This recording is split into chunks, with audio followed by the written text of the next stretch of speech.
रामाय रामभद्राय रामचंद्राय वेदसे रघुनाथाय नाथाय सीतायाः पतये नमः. Ayodhya Kand, chapter number 12, the lament of King Dasaratha. Recitation begins now.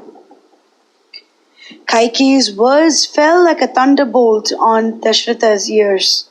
He was bereft of consciousness and plunged in the depths of grief.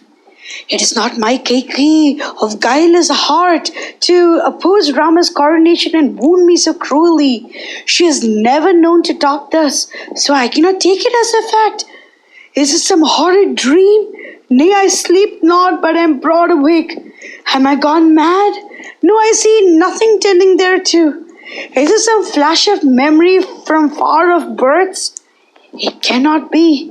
I see no reason why such a dread calamity should have befallen me even then. Or is it some insidious malady that has unhinged my brain?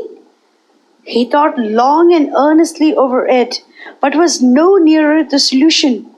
By great effort, he shook off the numbness that was creeping over him. Pierced with the cruel shafts of Kaikeyi's words, his senses were confused, even as those of a fawn suddenly face to face with a tiger. He heaved hot sighs, even as some venomous serpent whom the charmer had deprived of energy and motion. He sat there on the bare earth, a pitiable sight to see. Fie! Fie upon this miserable existence of mine, cried he, and fainted away from grief. It was a long time before he came back to himself. Wild fury possessed him to tear Kaikeyi limb from limb. An all-consuming fire flashed forth from his eyes as he turned to her and cried in a terrible voice, "Merciless wretch, black-hearted, savage destroyer of my fair line, incarnate sin, what wrong have I or Rama done to you or to yours? What foul fiend set you up to compass this great evil to Rama, who loves and reverences you even as he does his own mother Kaushalya? Well, I am a fool to blame you, for did I not invite this fate upon myself? This broad earth holds none as foolish as to nourish in his bosom a glittering serpent of deadly venom. But I mistook you for a virtuous daughter of a goodly house, and took you to my heart, and therein doomed myself to death and disgrace. The whole world proclaims with one voice the countless excellences of Rama. What fault, what crime shall I impute to him to justify his banishment? Kaushalya, Sumitra, my wealth, my power, nay, my very life are not so dear to me, but I can put them away without a pang. But the very idea of sending Rama away from my presence is utterly improbable, and he loves me above everything. The more I feast my eyes upon his fair face and godly beauty, the more my senses reel with exquisite joy. I cannot dream of being away from him for a moment and live. The world might exist without the sun. The crops might grow without the blessed water. But the Dasaratha's life cannot exist without Rama, be he near or far. It is plain that you have staked your life on the sinful venture. Enough. Stay your hand ere it is too late. Free yourself from the loathsome coils of this obstinacy. Look here, I entreated with my head upon your feet. Have I not humbled myself enough? Have pity now at least. Abandon your fell purpose. I wonder how you had the heart to ploy this dreadful iniquity. Maybe you spoke thus to test my love and affection to Bharata? Then you must have but asked the throne for your boy. Your prayer for the exile of Rama is utterly at variance with what you spoke of him time and oft ere now. Rama is older in righteousness and virtue than the other sons of men. Hence I count him as my firstborn son, and Bharata comes but next. Did you not say so? You then meant it to flatter my credulous vanity or moved for the time by Rama's devotion to you? You are in the grip of grief and fear ever since you heard of the approaching coronation of Rama. You have lent yourself to be played upon by some evil-hearted schemers. You have sought the dark solitude of this anger chamber. You wring my heart even unto death by your cruel obstinacy. Well, I see it all clearly that your fair words were no test of my feelings towards your Bharata.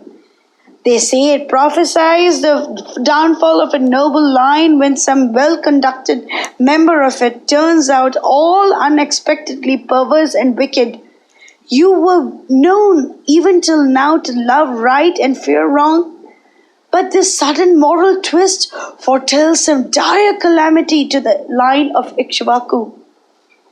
I carry my memory as far back as I can, but I cannot recall any occasion when your conduct towards me was any other than seeming and loving. Hence my perplexity and unwillingness to take your words in earnest. Girl, said you not over and again to me, my Bharata is great in mind and heart, but Rama is his peer, nay, his master. Your words stand witness to your thoughts, so I will not believe you now. How had you the heart to condemn for twice 7 dreary years to the lonely forest Rama, on whom virtue and fame shed their undimmed luster? I see in him no fault, not the slightest, that could justify his banishment from the kingdom. Brought up in the lap of luxury and happiness, flower soft of limb, how hard should your heart be to pray for his banishment to the forests? I knew you as one of the righteous soul, shrinking from the very last breath of sin. Where has that wholesome fear flown to? You pray for Rama to be immured in the far-off woods. Well, grant that I consent. But Rama is the darling of every object in creation, and would they stand by and see him torn from them? Rama was never known to fail the slightest in his devotion and service to you. Your Bharata stands far below him in that respect. Then what do you see in your son to set him up over Rama? You know too well that there is none other than Rama who will wait upon you with love and reverence and obey your lightest word. How had you the audacity to ask for his exile to the forest? There are millions of women in my kingdom, young and old. Do I hear any one of them complain that Rama has soiled himself with some unworthy act, or that his fair fame is dimmed thereby? Again, there are thousands of men and women in this realm who work hard to earn their living. Do you hear any one of them traduce Rama or speak of him any baseless calumny? With a pure soul, Rama conciliates all creatures by his sweet thoughts, words, and acts. He draws their hearts to him by realizing for them their utmost wishes. His mind is ever centered in their welfare and has thereby won for him the world of lights, even the highest. He is idolized by the poor and the needy, whose wants he relieves with a lavish hand. The great and the wise he wins to give him pious counsel by unparalleled devotion to them. Nay, he makes his bitterest foes traitor to themselves and fast friends of his by the mere flourish of his redoubtable bow. He is a hero unmatched in sweet sympathy, profuse charity, profound wisdom, and resistless valor. Rare virtues vie with one another to crown him. Truth, charity that secures a bright hereafter, stern restraint of the organs of sense and action, large gifts that win the hearts of the people, unwavering friendliness, purity of thought, words, and deed, adaptability, an open eye that sees into the mysteries of the being, and reverent service towards the elders and the teachers of law. What madness possessed you with senseless hate to pray for his exile from the kingdom, and he, godly in his attributes, radiant as a Maharishi, and dearer to every object in creation than its very self? He is ever known to be sweet spoken and gentle to every creature, man or beast. And I, of all, should never dream of his speaking anything that would cause me the slightest annoyance. What a miserable return do I make him for all his love and kindness to me. I should earn your love at the cost of hopelessly wounding the heart of Rama, dearer to me than the light of my eyes. Whom have I to call upon to stand between me and evil but my Rama, adorned with patience, self-control, charity, truth, righteousness, gratitude, gentleness, and 1,000 other graces of mind and heart?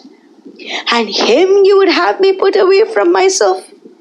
Kaikeyi, I have lived long, far too long on this earth. Death opens its doors to me even now. My age and misery will melt a heart of stone. A driveling dotard, I but say my few words over and over. I can only pray you to have pity upon me. I swear to make you mistress of everything that the sea-girt earth boasts of. But I entreat you to spare me, Rama. Kaikeyi, you are young, very young, nay, a girl. Yet you see me fold my trembling hands to you in supplication. See me lay my hoary head at your feet in pitiful entreaty. Let Rama find in you a sure haven of refuge. Make me not an instrument of evil, a tool of wickedness. Let me not go upon my plighted word to Rama, to my friends, and to my people.